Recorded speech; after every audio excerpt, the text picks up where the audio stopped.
Welcome student, welcome to NEET biology lecture. Student, आज हम human reproduction में इस पढ़ेंगे। पिछली क्लास में हमने कंप्लीट किया था वेरियस स्टेज ऑफ फॉलिकल्स, जिसमें हमने सारे फॉलिकल्स को अलग अलग पढ़ा था। आज हम उन फॉलिकल्स का ओवरी में कैसे अरेंजमेंट होता है, एक डायग्रामेटिक रिप्रेजेंटेशन देखेंगे। उसके बाद नेक्स्ट हम क्या पढ़ेंगे, oogenesis कैसे होता है। ठीक है, oogenesis प्रोसेस फीमेल में कैसे चलता है। तो अगर हम फॉलिकल्स के अरेंजमेंट की बात करें कि ओवरी में कैसे फॉलिकल्स कैसे का हमें स्टेज या स्ट्रक्चर दिखता है, तो हम एक ड्रॉ करेंगे ओवरी को रफली।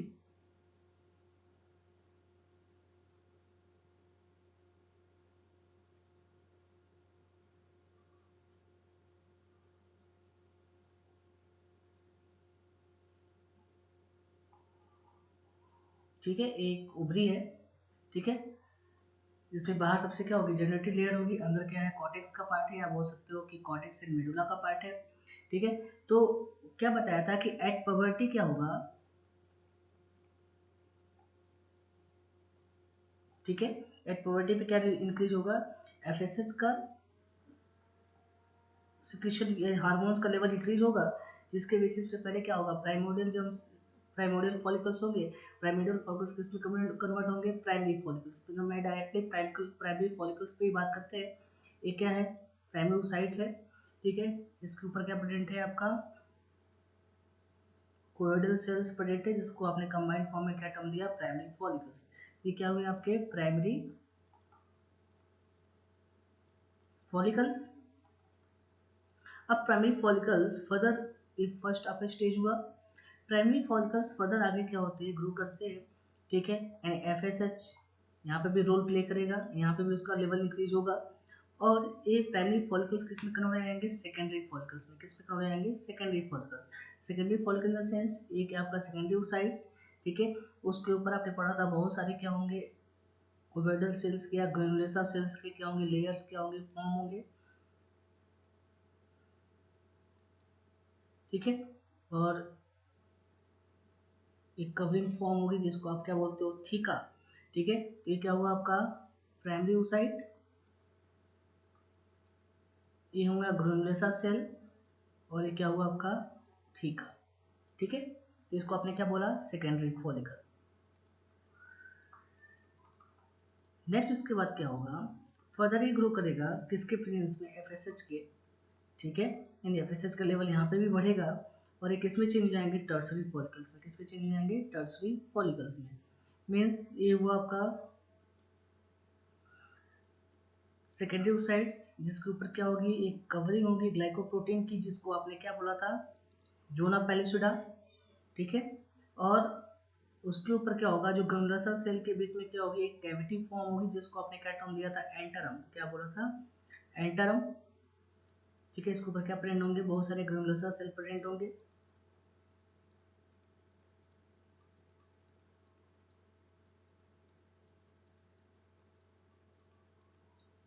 और बाहर क्या प्रेजेंट होगी, थीका प्रेजेंट होगी, जो 2 नंबर में होगी। एक एक्सटर्नल थीका होगा, दूसरा क्या होगा, इंटरनल थीका होगा। तो क्या हुआ आपका ये सेकेंडरी ओसाइट, ये ऊपर उसकी क्या कवरिंग होगी, जोना पैलिसुडा की। फिर ये क्या हुआ आपका एंटरम का पार्ट हुआ, ये आपके ग्रेनुलोसा सेल ही है। और अंदर वाली थीका क्या हुई, इंटरना, थीका इंटरना। और बाहर वाली क्या हुई आपका, थीका एक्सटर्ना। ठीक है, ये सारे स्ट्रक्चर मैंने पिछले क्लास में आपको सेपरेटली अलग अलग पढ़ाए थे। ठीक है, फिर सेकेंडरी साइड्स आगे जाके क्या इवेंट होगा, ये आगे जाके क्या इसमें कन्वर्ट होगा, ग्रो करेगा। और ग्रो करने के बाद यहाँ पे भी क्या होगा, एफएसएच का लेवल इंक्रीज होगा, और ये आगे जाके ग्रो किस पे करेगा, और क्या फॉर्म करेगा, ये ग्राफिन फॉलिकल या मैच्योर फॉलिकल्स में कन्वर्ट हो जाएगा। तो मैच्योर फॉलिकल्स में मैंने बताया था, जो सेकेंडरी साइट है उसके अराउंड तो पहली चीज तो ये जोना पैलिसुडा की कवरिंग प्रेजेंट होगी, लेयर प्रेजेंट होगा। और यहाँ पे जो एंटरम होता है वो किसको कवर कर लेता है, पूरा एक तरह से आप बोल सकते हो सेकेंडरी ओसाइट को। और यहाँ पे हम जो ग्रेनुलोसा सेल के इनके हम लोकेशन के बेसिस पे नाम चेंज कर देते हैं। तो हम डिफरेंट डिफरेंट नाम से इसको बोलते हैं। तो क्या क्या नाम लेते हैं, जो सबसे बाहर वाले हैं, एंट्रम के बाहर वाले जो सेल हैं ग्रेनुलोसा के, उसको हम क्या बोलते हैं, उसको हम बोलते हैं ग्रेनुलोसा या मेम्ब्रेना ग्रेनुलोसा। और जो एंटरम के अंदर या बोल सकते हो जो सेकेंडरी साइड्स के पास सेल हैं उनको हम क्या बोलते हैं, क्यूमुलस उफोरस। और जो बिल्कुल पास है जोना पेलिसुडा का उसको हम क्या बोलते हैं, कोरोना रेडिएटा। ठीक है, तो सारे नाम आपको पहले ही बताए जा चुके हैं। तो इसके ऊपर क्या फॉर्म हुआ, ये थीका की लेयर फॉर्मिंग, बार बार मैं एक्सप्लेन नहीं करता हूँ, ये आप याद रखेंगे एक्सटर्नल और इंटरनल थीका है। ठीक है, बाहर वाले जो सेल हैं क्या है आपके, मेम्ब्रेना ग्रेनुलोसा सेल है। और जो इसके अंदर जो सेल प्रेजेंट होंगे, ग्रेनुलोसा के जो सेल प्रेजेंट होंगे, उसको आपने क्या टर्म दिया था, क्यूमुलस उफोरस। और सबसे अंदर वाले जो सेल थे उसको आपने क्या टर्म दिया था, कोरोना रेडिएटा। ठीक है, ये बता दिया था मैंने पिछली क्लास में आपको, अलग अलग डायग्राम बनाया था। और लास्ट में क्या है आपका, सेकेंडरी ओसाइटी है। ठीक है, और बाहर क्या है आपकी, थीका लेयर है। ठीक है, मतलब एक्सटर्नल और इंटरनल। ठीक है, अब यहाँ पे क्या होता है कि ये जो ग्राफियन फॉलिकल है,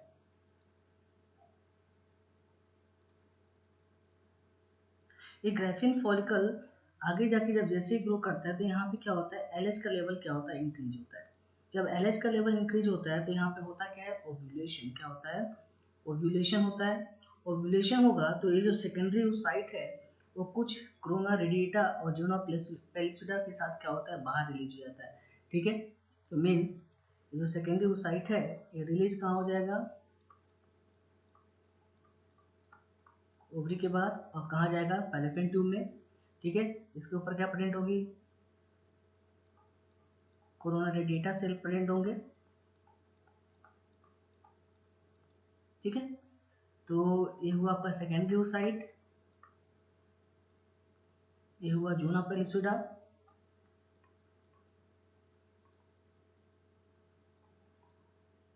और लास्ट में क्या हुआ होगा, कोरोना रेडिएटा।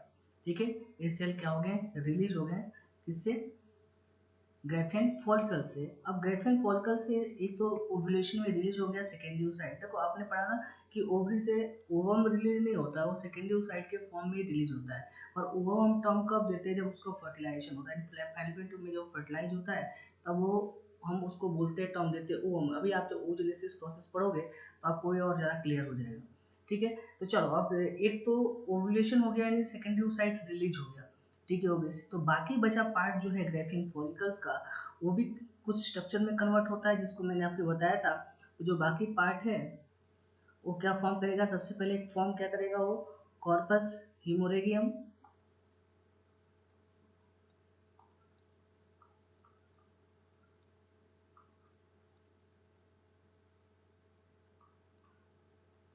ठीक है, फिर कार्पस हिमोरेगियम आगे जाके किसमें चेंज हो जाता है, यहाँ पे फिर एलएच का लेवल इंक्रीज होता है और ये किसमें चेंज हो जाता है, आगे जाके ये चेंज हो जाता है आपका कॉर्पस ल्यूटियम में।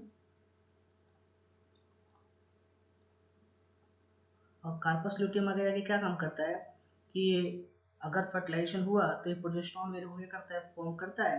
बट अगर फर्टिलाइजेशन नहीं हुआ तो आगे जाके किस में चेंज हो जाता है, व्हाइट बॉडी में। White body in the sense corpus albicans में। ठीक है, बिल्कुल कॉन्स्ट्रिक्टेड हो जाता है और किस में चेंज हो जाता है, कॉर्पस एल्बिकन में। ठीक है, तो ओवरऑल ये आपको अलग अलग से सारे स्ट्रक्चर पिछले क्लास में पढ़ा दिए गए थे। अगर आप ओवरी में फॉलिकल्स का अरेंजमेंट देखें तो ऐसा ही कुछ होता है अरेंजमेंट। यहाँ पे स्ट्रक्चर मैंने बहुत ज़्यादा क्लियरिफाई करके नहीं बनाया क्योंकि पिछले लेक्चर में मैंने सारे स्ट्रक्चर को क्लियरिफाई करके आपको बताया था। तो थोड़ा आप ध्यान देंगे कि आपके एग्जाम में कभी कभी ये डायग्राम ही सीधे पेस्ट करके देता है और पूछता है कि कौन सा स्टेज क्या है, प्राइमरी फॉलिकल्स कौन है, सेकेंडरी फॉलिकल्स कब बनेगा, टर्सरी फॉलिकल्स कब बनेगा, ग्रेफियन फॉलिकल्स कब बनेगा, कहाँ पे एफएसएच का लेवल इंक्रीज होगा, कहाँ पे एलएच का लेवल इंक्रीज होगा, तो ये थोड़ा आपको पता होना चाहिए।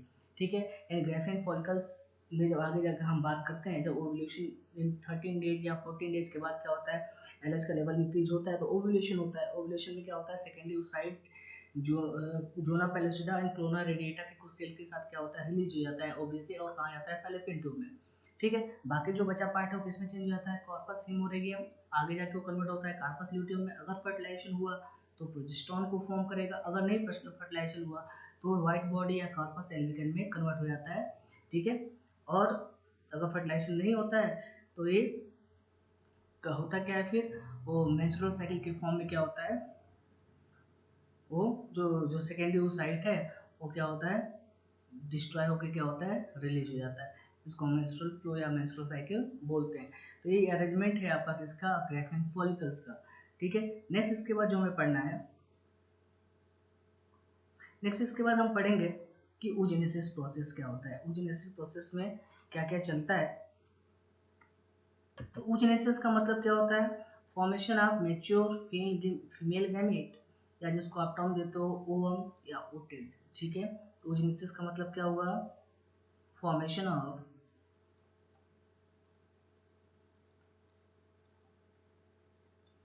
मैच्योर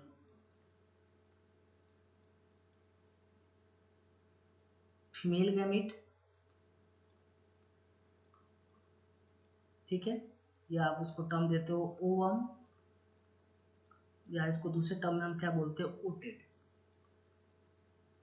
ठीक है, चलिए अगर आपसे बात की जाए, ठीक है, oogenesis की, तो oogenesis नॉर्मल स्टार्ट कब हो जाती है, बर्थ यानी बिफोर बर्थ ही स्टार्ट हो जाती है फीमेल में। ठीक है, यहाँ पे क्या होते हैं कि जो उगोनिया है, ठीक है, उगोनिया यानी नंबर ऑफ उगोनिया क्या होते हैं, बिफोर बर्थ ही क्या होते हैं, फॉर्म हो जाते हैं। जब अभी आप स्टेप पढ़ोगे तो वहाँ पे आप पढ़ोगे कि ठीक है कि बर्थ तक ही क्या होता है, अगर जब बोलते हो कि अर्ली जो स्टेज होता है 22 वीक से 25 वीक तक क्या होते हैं, 7 मिलियन क्या होते हैं उगोनिया या प्राइमरी oocytes वगैरह फॉर्म हो जाते हैं। ठीक है, लेकिन अगर हम बात करें कि ये उगोनिया कंप्लीट या मेच्योर ओवम में तभी कन्वर्ट होगा जब क्या होता है, फर्टिलाइजेशन होता है। फर्टिलाइजेशन के पहले वो ओवम लाइक स्ट्रक्चर में नहीं होता। ठीक है, तो अगर आप सिंपली बात करें कि ओवे से डायरेक्टली ओवम रिलीज ही नहीं होता, और क्या रिलीज होता है, सेकेंडरी oocyte के फॉर्म में ही रिलीज होता है पैरापेक्टोम में। जब उसका फर्टिलाइजेशन होता है, स्पर्म के साथ कांटेक्ट होता है, तो अपना मियोसिस सेकंड क्या करता है, वो कंप्लीट करता है, देन वो किस पे कन्वर्ट होता है, ओवम में। ठीक है, चलिए वो फिलहाल हम आगे भी देखेंगे उसके बारे में। ठीक है, चलो अगर आप बात करें, ठीक है, कि रिप्रोडक्टिव लाइफ की, ठीक है, तो फीमेल की जो रिप्रोडक्टिव लाइफ होती है वो क्या होती है, लिमिटेड होती है। जो ओवम प्रोडक्शन की बात करो चाहे oogenesis की बात करो, तो फीमेल की जो रिप्रोडक्टिव लाइफ होती है वो क्या होती है, लिमिटेड होती है। तो जो रिप्रोडक्टिव लाइफ होती है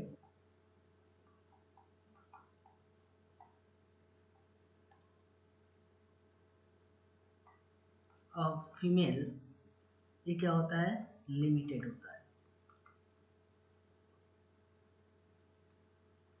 मीन्स अभी आगे आपको पढ़ाया जाएगा कि जो, चलो आपने पढ़ा तो कि oogenesis स्टार्ट तो हो जाता है बिफोर बर्थ, ठीक है, लेकिन जब पॉवर्टी एज आता है, ठीक है, तो पॉवर्टी एज के बाद क्या होते हैं, क्या बोलते हो कि एक एक सेकेंडरी oocytes क्या होते हैं, रिलीज होते हैं। बट अगर हम बात करें प्रोडक्टिव लाइफ की, तो फीमेल में लिमिटेड इसलिए होती है कि यहाँ पे आफ्टर बर्थ कोई न्यू उगोनिया या प्राइमरी oocytes ऐड नहीं होता। ठीक है, जबकि आपने मेल में क्या पढ़ा था कि जब स्पर्मेटोजेनेसिस स्टार्ट होती है तो स्पर्मेटोगोनिया क्या करती है, अपने जैसे स्पर्मेटोगोनिया को फॉर्म करती है। ठीक है, तो आपने पढ़ा था मेल में कोई लिमिटेड रिप्रोडक्टिव लाइफ नहीं है। ठीक है, तो फीमेल में रिप्रोडक्टिव लाइफ क्या होती है, लिमिटेड होती है। ठीक है, यहाँ पे अगर हम नेक्स्ट पॉइंट की बात करें, तो जो फीमेल जर्म सेल होते हैं वो फॉर्म कैसे होते हैं, ये भी कैसे फॉर्म होते हैं, एक्स्ट्रा गोनेडियल ही होते हैं। ठीक है, तो जैसे मेल में आपने पढ़ा था, तो यहाँ पे फीमेल में जो जर्म सेल होते हैं, ठीक है, एक आर ऑल्सो फॉर्म या ऑल्सो प्रोड्यूस। ठीक है, कैसे होते हैं, एक्स्ट्रा गोनेडियल ही होते हैं।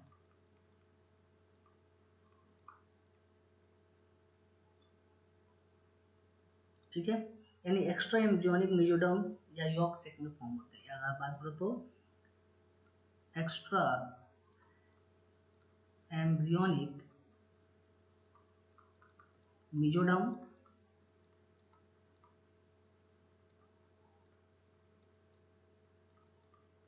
यॉर्क सेक में क्या होते हैं, फॉर्म होते हैं। ठीक है, बट अगर हम बात करें बाई जो 5th वीक ऑफ प्रेगनेंसी में क्या होते हैं, ये माइग्रेट करते हैं किस में, गोनेड में। ठीक है, जब 5th वीक ऑफ प्रेगनेंसी हो जाती है तब होता क्या है, बाई 5th वीक ऑफ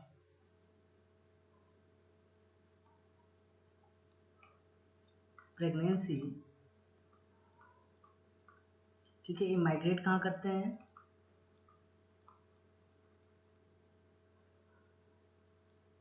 ये माइग्रेट कहाँ करते हैं, गोनेड में।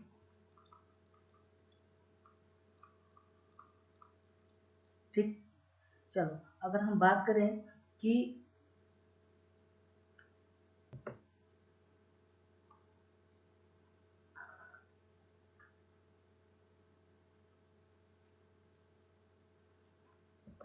नेक्स्ट पॉइंट की अगर हम बात करें, ठीक है, तो जो बाई 8 वीक प्रेगनेंसी होती है,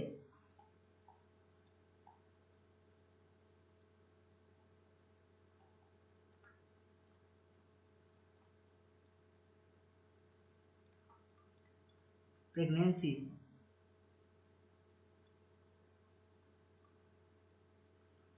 इस ड्यूरेशन में क्या होती है, ओवरी विल बी डिफ्रेंशिएटेड। यहाँ पे क्या होती है, ओवरी विल बी डिफ्रेंशिएटेड। ठीक है, तो आपने क्या बोला, 5th वीक में क्या हुआ कि अब हम बात करते हैं प्रेगनेंसी के, ये माइग्रेट कहाँ करते हैं, गोनेड में। ठीक है, बट 8 वीक ऑफ जो प्रेगनेंसी होती है, यहाँ पर ओवरी फिर क्या होती है, डिफ्रेंशिएट करना स्टार्ट करती है। ठीक है, यहाँ पे कुछ एक पॉइंट को आपको बहुत अच्छे से याद रखना है, क्योंकि आप एग्जाम में से कई बार क्वेश्चन आ चुके हैं। तो है क्या कि आपसे बोला जाए जो ऊजेनेसिस होता है वो स्टार्ट कब होता है, बिफोर बर्थ। क्या बताया था अभी, ऊजेनेसिस, ऊजेनेसिस जो स्टार्ट होता है बिफोर बर्थ। ठीक है, बिफोर बर्थ तो क्या होता है, यूजेनेसिस स्टार्ट हो जाता है। ठीक है, अब कैसा होता है, इन विट्रो होता है, या बोल सकते हो फीटल लाइफ में होता है। ठीक है, बट अगर हम बात करें जो second month of pregnancy in vitro की अगर आप बात करें तो बिफोर बर्थ की मतलब सेकेंड वीक ऑफ प्रेगनेंसी। ठीक है, ऊजेनेसिस स्टार्ट हो जाता है। ठीक है, लेकिन जो कंप्लीट कब होता है, कंप्लीट ओनली आफ्टर फर्टिलाइजेशन। ठीक है, कंप्लीट ओनली आफ्टर फर्टिलाइजेशन। फिर से एक बार समझ लीजिए, आपके एग्जाम में से कई बार क्वेश्चन आ चुके हैं कि ओवोजेनेसिस प्रोसेस की अगर हम बात करें, ठीक है, ओवोनिया फॉर्मेशन की अगर हम बात करें, ठीक है, तो स्टार्ट कब हो जाती है, बिफोर बर्थ। कैसे होती है, इन विट्रो होती है और इन फीटल लाइफ में ही होती है, और सेकेंड वीक ऑफ प्रेगनेंसी से स्टार्ट हो जाता है। ठीक है, सेकेंड वीक ऑफ प्रेगनेंसी से क्या होती है, स्टार्ट हो जाती है।